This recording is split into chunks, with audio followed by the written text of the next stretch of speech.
A consistently logical, biblical creationist worldview cannot provide the requirements that racist attitudes are based upon, the concept of different human races at different levels of development.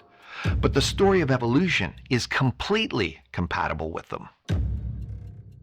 On a recent vacation to visit my wife's family in her birthplace of Nova Scotia, I noticed an increased awareness of the Native American Mi'kmaq people's language, history, and cultural identity throughout the province.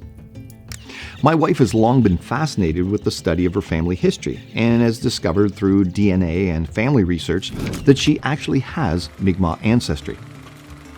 So it was a pleasant surprise when we saw a picture of a distant cousin of her great-great-great-grandmother by the name of Molly Muse on the front cover of a book titled Images of Our Past, The Mi'kmaq in Art and Photography in a Maritime Museum in Bridgewater, Nova Scotia.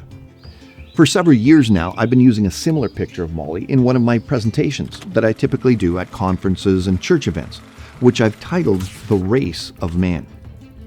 And the reason I do so is to help demonstrate that the entire concept of racism is an anti-biblical one, and something that the Christian church should be at the forefront of speaking against. Of course, looking at a picture of my wife, most people would likely never guess that she has Native American ancestry. With her blonde hair and blue eyes, she looks rather Germanic like myself, and is often mistaken for being Dutch. She has, in fact, a lot of Scottish and Irish in her background. And our 3 children and many of our grandchildren look very similar to us as well. And yet, when our youngest daughter gave birth to our grandson Ezekiel, we call him Zeke, one of the first features that we noticed were his incredibly piercing eyes set over top his handsome high cheekbones, eyes that were shaped atypically from the rest of our immediate family, and that many might describe as more Asian looking. Where did those eyes come from, we wondered.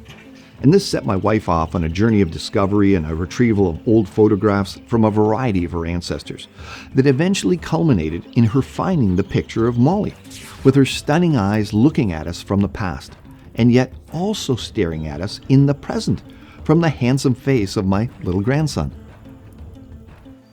And this is why I use Molly's picture alongside one of Zeke's in my presentation, to help demonstrate that the Bible's history is true, and that we are all ultimately descendants of the first man, Adam and his wife, Eve, just as God's word teaches.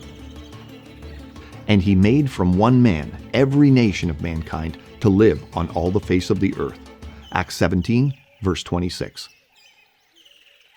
The fact is, although the average news feed often has stories constantly describing racial conflicts all over the world, the undergirding idea that there are different races of humans is not only unbiblical, but also completely unscientific as well.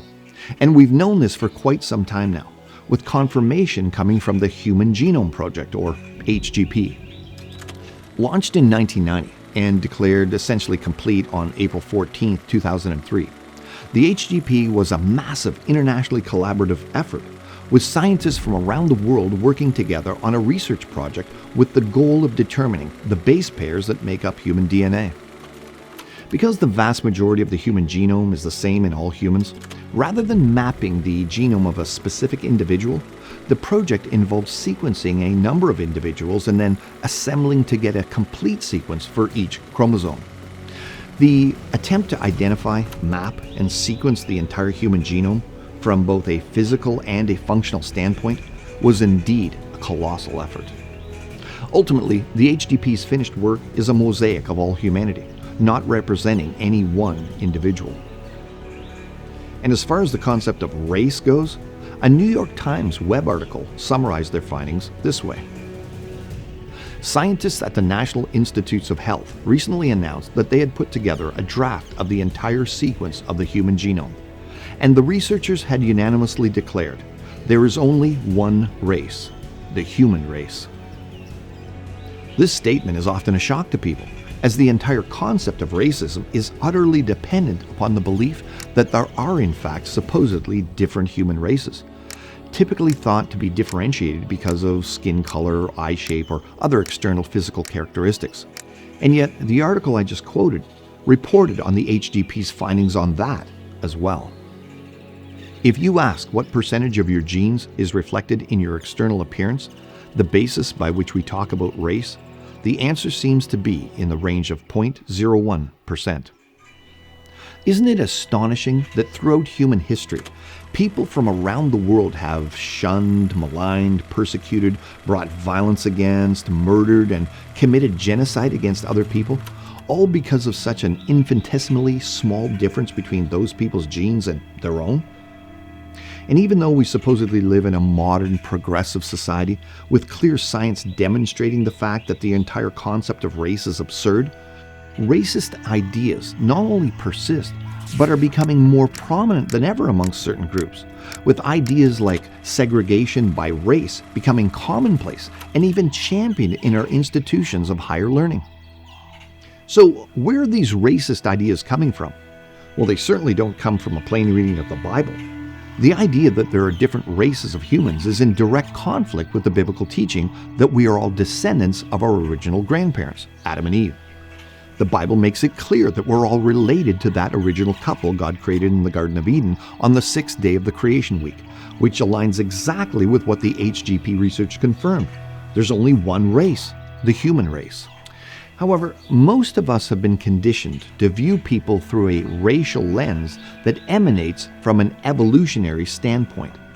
And what I mean by that is many generations have been commonly taught in schools that there are supposedly different races of people that evolved from ape-like ancestors, and that's why we see specific physical differences in people worldwide. This has led some people to believe that some human races must have evolved more quickly or slowly than others, leading to the idea of more primitive or advanced races. And this caused many to believe there was a scientific justification for believing their race was superior to others.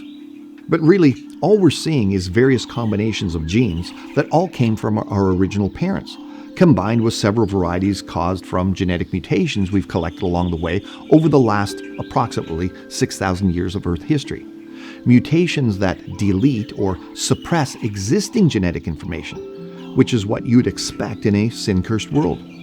For example, scientists studying the cause of blue eyes have identified that a mutation to a gene called HERK2 is the reason that that trait exists. This alteration to HERK2 switches off the gene OCA2, the gene that determines the amount of a brown pigment, melanin, that we usually make. Normally, if a person produces a lot of eye pigment, they tend to have brown eyes. Lesser amounts produce hazel or green eyes, and people with little or none have blue eyes. Of course, these mutations are no help to the story of evolution. Evolution would require the creation of brand new, never-before-seen genetic information for forms, functions, and features, not the suppression or deletion of existing genetic information, which is all we've ever observed mutations doing. A consistently logical biblical creationist worldview cannot provide the requirements that racist attitudes are based upon, the concept of different human races at different levels of development.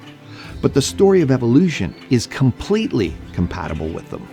Of course, a common question I often hear is, but haven't Christians been racist? And to give the short answer, of course some Christians have been racists. But to be honest, when I hear this question coming from people, especially believers, it's hard for me to suppress an eye roll with a deep sigh at the end because of how shallow the simplistic nature of it is.